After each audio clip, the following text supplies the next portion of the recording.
La lección número 8, Jesús, el mediador del nuevo pacto. En Hebreos 8:6. Y para eso tenemos que hablar de qué es el pacto y cómo llega históricamente hasta la necesidad de renovarlo. Sí, fíjate que es bastante interesante este aspecto y definiendo lo que un pacto es. Creo que la mejor definición de esto la encontramos en Génesis con Abraham. Recordemos cuando Dios hace un pacto con él y le manda a traer algunos animales partidos por la mitad. Y dice el libro de Génesis que Dios se paseaba en medio de los animales. Y es bien interesante la implicación de esto, porque algunos sugieren que el hecho de partir los animales por la mitad implicaba que si alguno fallaba en el cumplimiento de algunas cuestiones del pacto que habían hecho, le tenía que suceder lo mismo que al animal, o sea, debía morir. Y qué interesante es la idea porque nos presenta un Dios que está dispuesto a participar de ese tipo de pacto. Entonces, esta perspectiva que nos presenta también Hebreos y que encontramos en el Antiguo Testamento y prácticamente en toda la Biblia, este pacto no solamente visto como desde esta perspectiva de Génesis 15, sino también como algo relacional, ¿no? Porque a final de cuentas es parte de una relación que se crea entre Dios y la persona.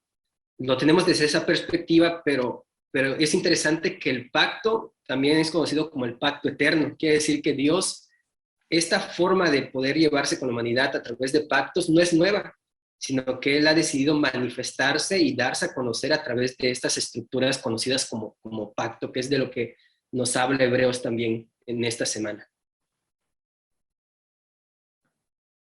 La importancia de esto aquí radica en cómo es que Dios se relaciona con su pueblo.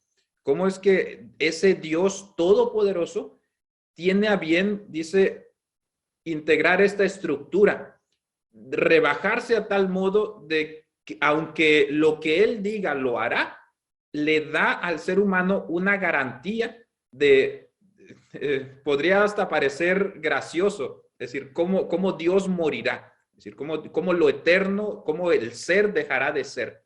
Pero Dios quiere colocar en la mente de Abraham, en este caso, la idea de que Dios está dispuesto, dice, está dispuesto a darle el mensaje claro a Abraham y que él esté seguro de que las promesas que Dios ha hecho, las hará. Sí, no, y es algo interesante que en la antigüedad los pactos se daban generalmente como tratando de que uno fuera mayor y menor, ¿no? Había alguien que, digamos, como que sometía al otro en un pacto y digamos que el que tenía más poder ganaba más, ¿no? Ganaba más que la otra parte. Y aquí tenemos un pacto que a pesar de que usa un lenguaje humano, el hecho de la antigüedad en Oriente Medio, sin embargo Dios no es el que más aprovecha este pacto y no es el que más disfruta de algún beneficio. En realidad, es quien lo entrega todo, a pesar de que es la parte más poderosa, o digamos que nosotros seríamos la parte sumisa, pero en este caso, Abraham y nosotros ganamos más de lo que deberíamos en esta relación, y Dios es el que lo entrega todo. Y es interesante porque a pesar de que hay un lenguaje humano desde la antigüedad en este símbolo de acciones, lo divino está presente, el darse a sí mismo no solamente sería visto en la cruz, sino que se iba viendo desde el pacto en el que Dios era el que entregaba todo al hombre y simplemente tenía que decir que sí, entro y bueno, ser obediente a él también. Sí, y es que esta realidad, y profundizando un poquito en este aspecto, nos da una dinámica de Dios, de un Dios muy personal. Y esto nos contrasta con la idea que algunos tienen acerca de Dios, de un Dios que se encuentra muy lejos de nosotros, de un Dios que no puede experimentar ciertas cuestiones, pero el pacto nos hace ver a un Dios que está inmerso en esta misma realidad en la que nosotros nos encontramos y que está dispuesto a llegar a ese nivel de familiaridad con su creación, no hablando del ser humano, hablando de la creación en general. Dios está dispuesto a familiarizarse con ellos. Como bien mencionaba Samuel, o sea, Dios está en un nivel mucho mayor que el de nosotros. Pero cuando Dios crea todo el universo, decide justamente relacionarse a través de este tipo de pactos. Y los pactos son una respuesta de amor, porque no podemos nosotros aceptar, o en la perspectiva que se nos presenta en la Biblia, son una respuesta a lo que Dios ha hecho por la persona. No se puede obligar a alguien a hacer un pacto. La persona decide por sí misma participar del mismo y tener esta relación con la otra persona, y esto sucede con Dios. Dios no obliga a nadie a participar del pacto, es una respuesta propia, una decisión personal de la creación de poder entrar en una relación con Él. Y es maravilloso cómo este marco de los pactos funciona para toda la creación de Dios y no solamente para nosotros como seres humanos. Lógicamente tiene mucha implicancia y mucha importancia para nosotros como seres humanos pecadores, como mencionaste, Samuel, hace un momento, pero este marco me invita a ver un Dios mucho más personal del que podríamos nosotros percibir en otro contexto. En este sentido, las cosas que se hacen tienen mucha importancia, porque, por ejemplo, a lo largo de la historia, Dios hizo muchos pactos. En otras lecciones hemos estudiado sobre el pacto con Noé, el pacto con Abraham, que ya se elaboró, pero con el pueblo de Israel en realidad hizo un pacto especial cuando lo sacó de Egipto. Interesantemente, la garantía de estos pactos tenía que ver con garantías humanas. Y a lo largo de la historia podemos ver que esas garantías, la fianza, podríamos decir, el mediador, el que garantizaba que las cosas se realizaran, pues lamentablemente nunca llegó a su fin. Nunca llegó a ser realmente. Tenemos el caso de Abraham, por ejemplo. Cuando Dios le promete algo, él desconfía de Dios. Tenemos el caso del pueblo. Cuando Dios hace un pacto con ellos, unos días después, antes de 40 días, ellos ya estaban adorando un becerro de oro. Y lo que encontramos entonces es que Dios establece un pacto, lo renueva, podríamos decir, por una necesidad que hay en el pueblo. Lo que ya se ha mencionado, el pueblo es el problema, podríamos decir, no es Dios el problema de andar moviendo los pactos y adaptándolos, es el pueblo con las necesidades especiales que tiene. Y es interesante aquí hablar entonces de cómo es que Dios se integra a la realidad del ser humano, cómo es que Dios le da o nos da la oportunidad para que nosotros podamos tener la garantía especial. Y así Dios sigue teniendo misericordia por nuestras acciones. Respecto a lo de mediador, habla como el término en español, pues a nosotros nos suena más como alguien que es el que está entre una disputa, ¿no? Y trata de alcanzar un equilibrio pacífico entre dos partes. Pero dice como en el pensamiento, pues, de Hebreos, el escritor está pensando no en arreglar pues nada más un problema que hay entre dos partes o no limita a ese término la palabra, sino que dice que el mediador es digamos como un aval, una garantía para las dos secciones, ¿no? Entonces, ¿cómo es que Jesús es el aval? Sí, es el aval nuestro para ese pacto, es el quien hace posible la relación, es el quien hace posible que, digamos, el trato se pueda concebir y es la garantía de ello. Entonces, realmente la garantía es pues la seguridad que él nos da, que él nos dio. Es bastante diferente si lo vemos de esa manera a pensarlo solamente en los términos que a veces lo hacemos. Jesús es nuestra garantía. ¿Qué mejor garantía? Y agregando otro aspecto de esta parte de mediador, que tiene que ver precisamente con lo que Hebreos comenta.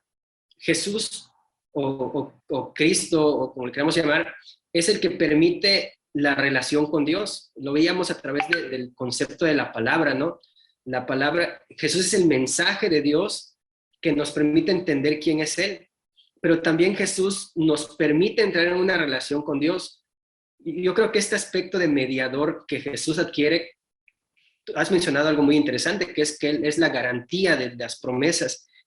Pero también Jesús no solamente es el mediador de que nos resuelve los problemas que tenemos por el pecado, ¿no? Sino que Jesús es el que permite la relación entre nosotros y Dios.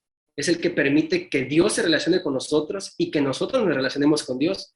Y es donde adquiere un sentido mucho más profundo la obra de mediación de Jesús y el sentido que le otorga a Hebreos en estos capítulos donde aborda.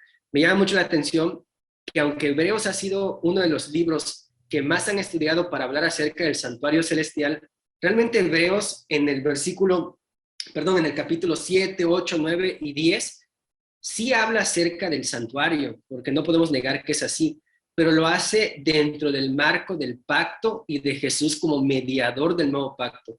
Es en ese sentido que nos presenta la realidad del santuario celestial, que nos presenta que existe ese lugar allí. Y si nos damos cuenta, él ni se preocupa de definirnos de manera plena las cuestiones del santuario. De hecho, pareciera y esto es lo que algunos autores comentan, que pareciera que el que escribe la carta como que se le olvidó algunos aspectos del santuario. Pero es que no es el propósito rememorar todas las implicaciones que el santuario tuvo en el Antiguo Testamento. Es que lo está haciendo en la perspectiva de Jesús como mediador del nuevo pacto. De hecho, la alusión al santuario que hace es en el contexto de la inauguración del santuario, que es la renovación del pacto con el pueblo de Israel. Es en este sentido que nos presenta esta profundidad del concepto de mediador y nuevo pacto en Hebreos. Aquí es interesante recordar lo que significó la mediación y la oportunidad que se le da al pueblo. Y un evento importante en este sentido es el momento en el que se establece el sacerdocio levítico. Recordemos un poco que Dios había hablado directamente con el pueblo y le había dicho, ellos habían respondido, todo lo que tú digas, haremos, le dijeron. Todo lo que digas, nosotros nos comprometemos a hacer. Antes de 40 días, el pueblo ya estaba adorando a un becerro que Aarón había construido. Pero resulta que una tribu no participó en todo. Y esa tribu, dice, fue especial porque por su obediencia, posteriormente se convierte en el sacerdocio y adquiere este papel. Cuando ellos toman la determinación, Dios establece directamente, dice, por su obediencia, ellos llegan a ser los mediadores, los sacerdotes, los que ya vimos todas las funciones que hacían, pero entonces se convierten también en la garantía de que las promesas del pacto pueden realizarse. Ahora, el pueblo podía tener la certeza de ir a un lugar, y como tú lo has mencionado, como ya se elaboró y todo el pensamiento hebreo ya está centrado en el santuario, ahora el punto en Hebreos no es enseñar la inmobiliaria del santuario, sino señalar a alguien distinto. Y es lo que hace. ¿Cómo es que de este sacerdocio levítico ahora cambia a un sacerdocio según el orden de Melquisedec? Es lo que tenemos aquí con cómo logran llegar a ser sacerdotes los levitas por su obediencia. Cuando encontramos que Jesús, como el hermano mayor fiel, como el rey fiel, ahora como el sacerdote, la única persona que se mantiene fiel en medio de las dificultades, interesantemente dice, Jesús se convierte en la garantía de salvación. Garantía de que así como Jesús está en el cielo, como ascendió, como resucitó, como llega a ser la seguridad completa de que todo aquel que en él cree será salvo. Oh, y esa comparación con Melquisedec igual y abordando un poquito más o abriendo un poco más esto, había el doctor Alejo Aguilar comentaba respecto a eso, cómo es que en la historia de los primeros tiempos de la iglesia primitiva, los sacerdotes incluso se habían vuelto pues el terror del pueblo cristiano, ¿no? Se habían vuelto perseguidores del pueblo cristiano. Y entonces pues igual el escritor aquí en Hebreos les recuerda que si bien hay sacerdotes corruptos, o lo había en ese momento, como lo llegó a ser Caifás en el juicio pues injusto de Jesús, ellos recordaron que había un sacerdote que sí era justo, un sacerdote que sí representaba paz, y esto haciendo pues desde el tiempo de Melquisedec, haciendo alusión a Jesús, un rey de paz, un rey de justicia, de una ciudad de paz, que era Salem. Y decía él, o comentaba él, cómo es que Jesús es el sacerdote justo, que sí debe de traernos paz, que sí debe de traernos tranquilidad y seguridad. Y cómo es que en su encuentro con Abraham, al salir a comer pan y vino, esto pues representaba bastante, que era la unidad, el sentarse a comer, el ven, vamos a platicar, vamos a unirnos. Y trasladando eso o extrapolándolo a nuestra vida personal, pues Jesús es el sacerdote que nos da esa tranquilidad y nos da esa convivencia, ¿no? De nuevo, pues ese pacto, es esa tranquilidad que debe de generar el pacto. Es muy interesante y profundo este aspecto. Y Melquisedec siempre va a ser un personaje que nos va a llamar mucho la atención por la perspectiva en la que se presenta en Hebreos.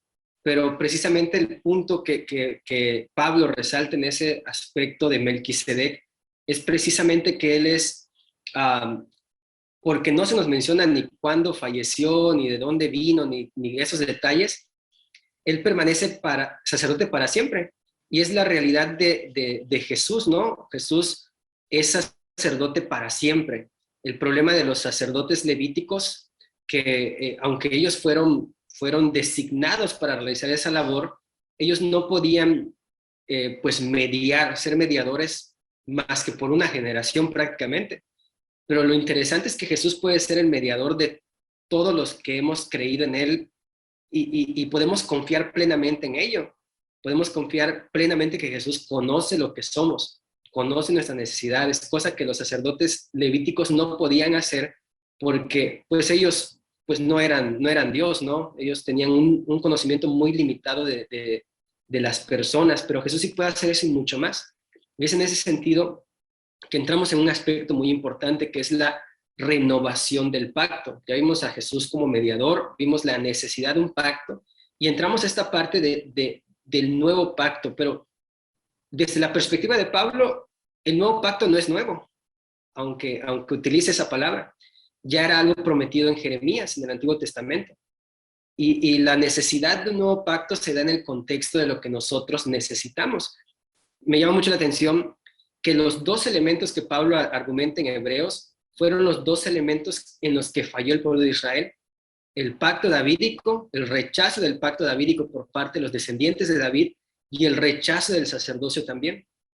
Podemos leer en Ezequiel, por ejemplo, que en el templo pasaban cosas que no deberían pasar, hechas por los mismos sacerdotes. Hay un rechazo de dos elementos que Jesús rescata y que Hebreos nos dice lo que en Jeremías se prometió, ahora se está llevando a cabo a través del mediador por excelencia, el mediador perfecto, que es Cristo Jesús. Y ahí la importancia del nuevo pacto, y las implicaciones que tiene para nuestras vidas. Es interesante aquí que es reconocer la función que desarrolló el rey davídico con el pacto que se le ofrece y el sacerdocio levítico. Porque en sí mismos ellos no eran el medio por el cual acercarse directamente a Dios. Es decir, ellos funcionaban como una representación del que verdaderamente y siempre ha logrado o logra que tengamos esa intercesión, esa relación. Y es que la función de Jesús como mediador, algunos teólogos sistemáticos adventistas actualmente han propuesto que no inició con la entrada del pecado. Es decir, la mediación de Jesús no inicia con la entrada del pecado. Jesús es el mediador eterno. Jesús adquiere esta función desde antes de empezar a crear algo, porque se necesita, en este sentido, esta relación de unidad, de necesidad, de si por alguna cosa las cosas fallan. Así, esta representación del Jesús como rey, de Jesús como sacerdote que se manifestaba en la vida cotidiana con los sacerdotes levíticos y con los reyes davídicos, nos llevan a reconocer la función de Jesús. El pacto necesita ser renovado porque ahora las cosas son distintas, en el sentido de que el sacerdocio ahora dice es perfecto. Lo que ya se ha mencionado, allí fallaron los sacerdotes, allí falló el rey davídico, pero ahora llega un rey de la genealogía de David que es perfecto.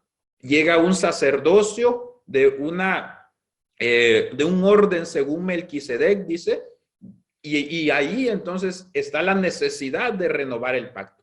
Así como en el monte Sinaí, el sacerdocio, podríamos pensar, cambió de los primogénitos, recordemos esto, el sacerdocio era de los primogénitos, cambia al sacerdocio, a la familia de la tribu de Leví.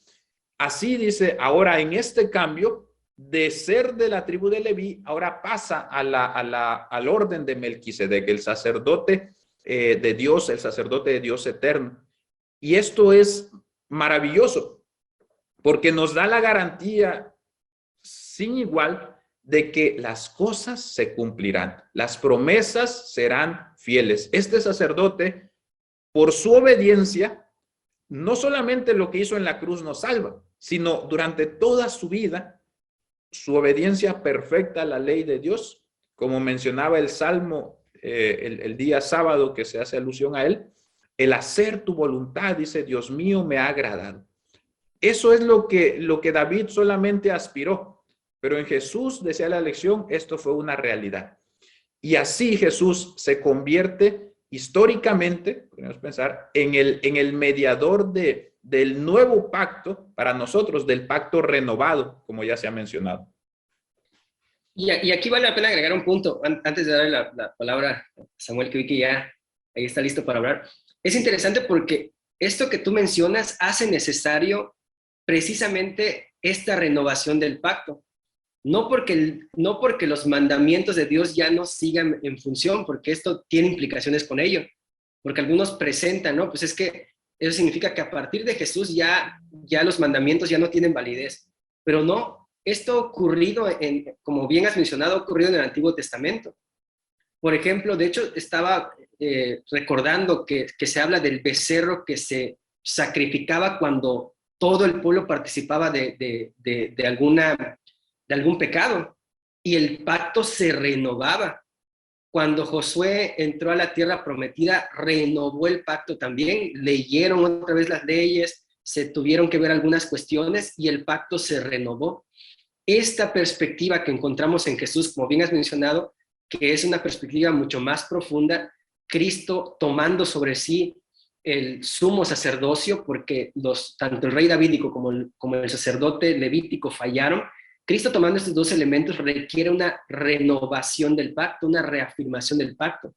Y es en ese sentido que tenemos esta perspectiva, no porque la ley cambie, sino porque como tenemos un nuevo mediador, tenemos un nuevo rey, tenemos un nuevo sumo sacerdote, es necesario que la ley vuelva a ser leída, podamos tener conciencia de la ley y que eso podamos volver a renovar ese pacto, ya no con un sacerdote levítico, ya no con un rey davídico, terrenal, sino con el que Dios ha designado, que es Cristo Jesús, y en ese sentido las promesas de Dios tienen una perspectiva mucho más abarcante. Por eso es que Hebreos, pienso yo, en el capítulo 9, hace referencia, y aunque hay debate sobre esto, ¿no? Pero lo que se ha afirmado entre los teólogos es que Hebreos está haciendo referencia a la inauguración del tabernáculo, donde justamente se reafirmaba el pacto, donde justamente se introducía el nuevo sacerdote. Está haciendo referencia a estos elementos cuando habla de la sangre de tales animales, hace referencia a la inauguración del santuario, que hacía necesaria la instauración del sacerdote, que hacía necesaria la renovación del pacto, y que traía toda una serie de elementos que yo creo que, como dice el apóstol Pablo, en la perspectiva de lo que Jesús hace, es mucho más abarcante de lo que hacían los sacerdotes levíticos. Y por eso en el capítulo 10 va a decir cómo es posible que despreciemos ese sacrificio tan grande, porque ya adquiere una perspectiva mucho más abarcante de lo que se veía en el Antiguo Testamento. Podemos ver tentados a pensar eso, que algunos hermanos de algunas iglesias pueden pensar que el pacto es diferente porque el anterior ya caducaba, ya no servía, porque ya los mandamientos dentro de ese pacto ya no son parte de la fe del nuevo creyente, ¿no? Entonces se llega cuando se pierde el contexto de todo lo que hemos hablado, se llega a tener ideas erróneas de esta renovación, ¿no? Y como simplemente algo extra, nosotros vemos que cuando Jesús lo menciona y dice, este es mi nuevo pacto, es interesante cómo sus recursos lingüísticos, pues, no eran solamente de una palabra, sino que él tenía opciones literarias para expresar el pacto y a manera un poco más, pues de profundizar este asunto gramatical, él se refiere a este como un pacto renovado en su idioma original, que sería en griego, ¿no? No se refiere a algo nuevo. Utiliza una palabra que es pues kainé en vez de neos, y que esta se hubiera utilizado fácilmente para referirse a algo que es totalmente hechecito desde el principio, ¿no? Entonces es como un juguetito que se repara y pues queda como nuevo, decimos nosotros en lenguaje coloquial. Entonces, esta renovación viene siendo, como comentabas, la misma reafirmación, más que nada, podríamos decir, del pacto que había estado haciendo con su pueblo a través de diferentes periodos históricos. Y es importante que entendamos pues eso, es una renovación del pacto que solamente reafirmaba todo lo que iba a hacer, pero no necesariamente porque el pacto no hubiera servido anteriormente, sino porque pues igual sabemos el que fallaba siempre era la parte humana, siempre había errores de este lado y el pacto pues se tenía que reafirmar. Entonces esto, pues era mejor ahora con Jesús, no porque ya no tuviera el sábado, porque ya no tuviera algunos mandamientos, no. O sea, era mejor porque ahora ya que quien estaba haciendo directamente el mediador, pues ya era él el aval y ya era él quien hacía posible esta ratificación. Entonces, esto es por eso es mejor, por eso es mucho mejor este pacto renovado que el que vivieron los antepasados. Y porque ahora, como lo vimos desde Jeremías, Dios iba a trabajar en el corazón de las personas, o por lo menos ese era el propósito, que ahora las personas fueran transformadas y pues esto con la ayuda del Espíritu Santo de la obra. Y me gustaría comentar algo, y es el asunto de cómo es que el nuevo pacto es distinto, no en el requerimiento para la persona, sino en la seguridad que le da a la persona. Porque el rey, regresamos, el rey y el sacerdote, aquí en el pueblo, en el pacto antiguo, podríamos decir, en el pacto que se violó, las personas del pueblo podían ver al rey y decir, ese es mi ejemplo. Es decir, el sacerdote, recordemos que hubo sacerdotes bárbaros, hubo reyes también bárbaros. Y entonces ellos podían voltear a ver a ellos y decirles, esas son las promesas de Dios, no quiero saber nada. Pero con un nuevo rey, que es la garantía, que es la seguridad, que presenta cómo en él Dios cumple las promesas, le motiva también a pedir a que su corazón sea transformado. Así, el nuevo pacto se convierte en una motivación distinta, porque ya no se está viendo solamente a otro hombre pecador que aunque en algún momento de su vida fue fiel, recordemos el sacerdocio levítico, recordemos a David, un hombre que en algún momento fue llamado conforme al corazón de Dios, llega y se convierte ahora en el sacerdocio eterno, en el rey eterno, el rey que realmente puede traer la paz perdurable, el rey que realmente puede arreglar los problemas de la sociedad, volver a estar en paz con Dios. Y esa necesidad ahora transforma en la mente del creyente, en su corazón, las motivaciones para servir. Ya no es solamente porque, es el rey, hay que hacerle caso, es el sacerdote. No, ahora se permite tener esa relación tan cercana con Jesús, con el mediador, que se quiere hacer las cosas, que puede tomar la decisión. No, pues a este rey sí es digno de rendirle mi voluntad. Este rey sí es digno de que yo me postre ante él.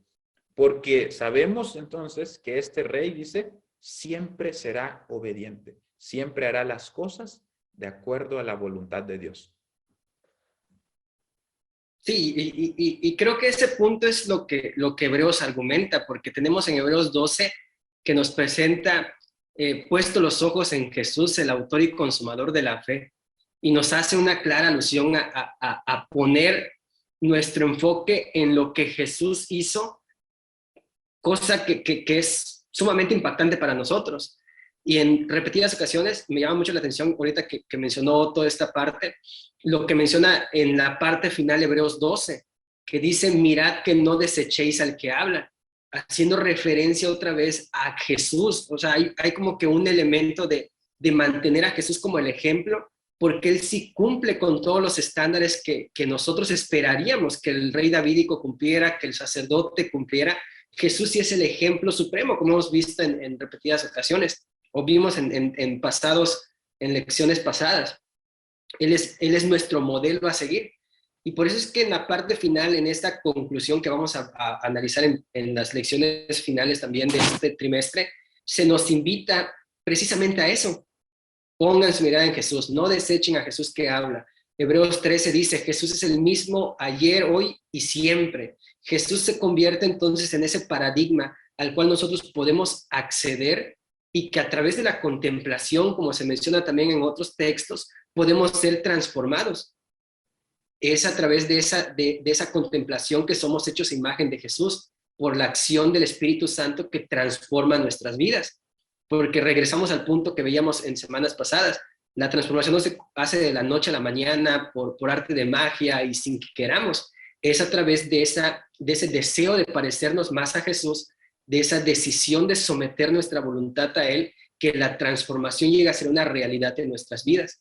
Y qué interesante es esta perspectiva del nuevo pacto, porque entonces nos presenta algo que, como bien mencionabas, ni los sacerdotes levíticos ni el rey davídico pudieron hacer, y eso es lo que hace alusión en Hebreos, el apóstol Pablo en Hebreos, que es transformar nuestra conciencia, hacernos conscientes de nuestra necesidad de cambiar nuestras vidas.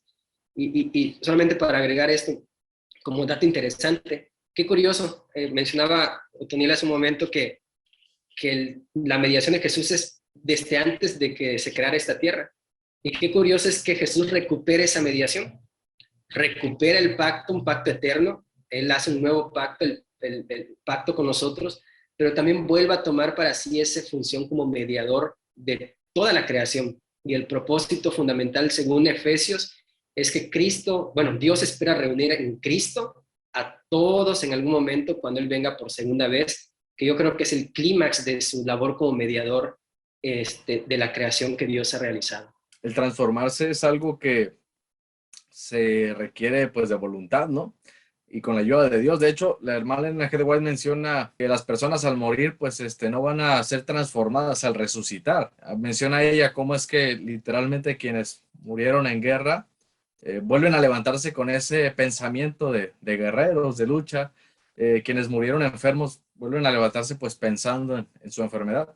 Y es como que al volver nosotros no vamos a ser diferentes, ¿no? No va a haber un cambio por morir y despertar a la primera, a la primera o segunda resurrección, sino que depende del trabajo que pues permitamos que Dios haga en nosotros ahora, porque simplemente lo que va a hacer es que se santifiquen los que sí fueron salvos. Entonces es importante que tengamos eso, el carácter se transforma aquí, se trabaja ahora y se tiene que empezar a demostrar en frutos desde este momento en la vida que estamos ahorita teniendo para estar listos en la segunda venida. Entonces, eso no cambia, se trabaja ya. En este sentido, lo que se ha mencionado es cómo este nuevo pacto logra transformar por la infidelidad del sacerdocio, del rey. El pueblo podría tener excusa, podríamos decir, los que deberían estar más cerca de Dios, porque recordemos que el sacerdote llevaba el pecado del pueblo. Ellos comían parte de la ofrenda para llevar como testimonio el pecado del pueblo. Había un trato especial por ellos cuando pecaban. Y el rey en este sentido seguía algunos paradigmas semejantes. Sin embargo, dice, este rey permite que al acercarnos a él, al entender sus funciones, al entender lo que hace, pues vamos a darnos cuenta que es perfecto, que vamos a darnos cuenta que en él Dios cumplió las promesas, en él la garantía, no solamente de sus funciones como mediador es de arreglar las cosas, bueno, ya están en paz, ya pueden vivir como sea. No. Juan nos presenta algo. Una vez que ya están en paz, la función de Jesús sigue siendo real, sigue siendo el abogado que tenemos entre Dios y sus hijos. E interesantemente, aún en la tierra prometida, esta función seguirá. Jesús seguirá siendo el mediador.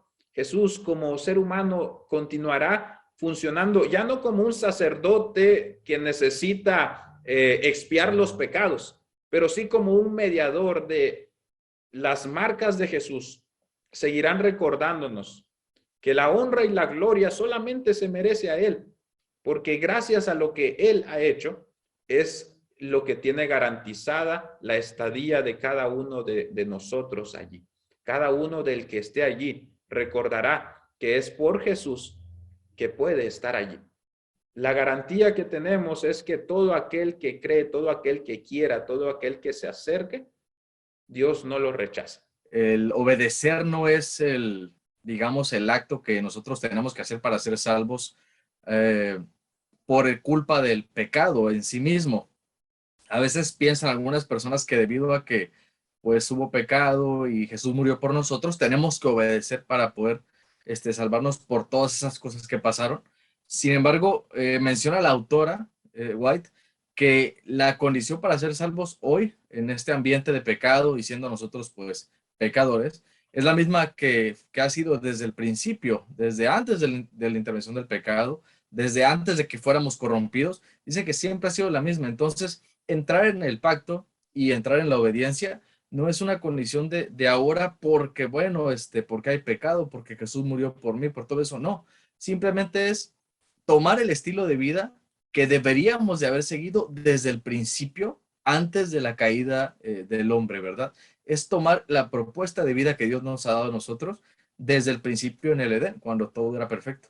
Así que vivir ese estilo de vida no es para que nosotros hoy nos salvemos por todo esto, sino simplemente es aceptar la propuesta de Dios para nosotros como debió de haber sido desde antes. Esto menciona en Camino a Cristo, página 53, muy interesante. Entonces, no confundirnos en ese aspecto. Dios nos pide lo que siempre nos ha pedido, una relación con Él y obediencia, como desde el principio ha sido siempre.